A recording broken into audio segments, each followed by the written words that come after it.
sekitar 3 meter dari tempat saya duduk ini, di situ ada eh, gas melon 3 kilogram yang ada tulisannya apa itu, eh, untuk keluarga miskin gitu ya. Nah, tentu Anda sudah bisa menduga arah obrolan kali ini, yaitu terkait dengan gonjang-ganjing Mr. Bahlil yang eh, ya alasannya membuat subsidi tepat sasaran, memotong rantai pasok dan sebagainya. Ini saya kira publik boleh berspekulasi bahwa itu alasan yang terlalu dipaksakan ya, karena bagaimanapun kalau uh, ada pengecer itu, ya di satu sisi memang harga akan ada tambahan atau margin ya, karena itu ya bagian keuntungan dari pengecer, dan itu ya tidak masalah bagi pengguna eh, gas melon ya.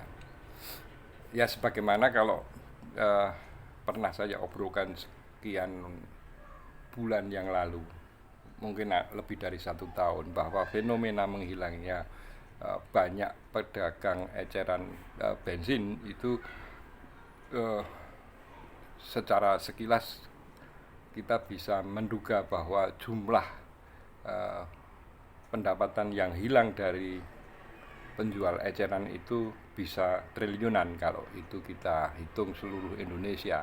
Sama dengan kasus kalau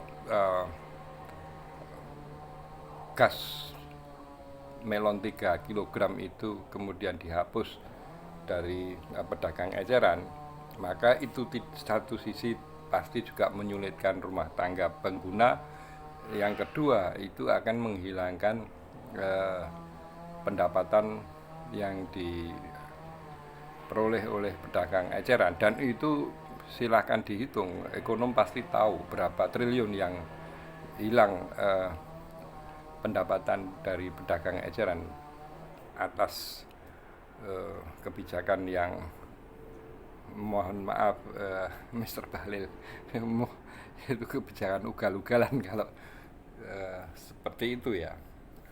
Nah, saya kembali teringat pada obrolan ya beberapa waktu yang lalu di awal-awal pemerintahan Mr. Prabowo, bahwa ya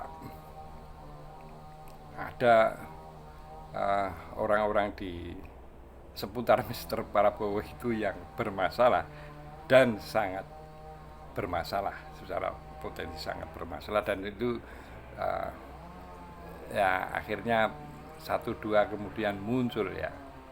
Nah ini uh,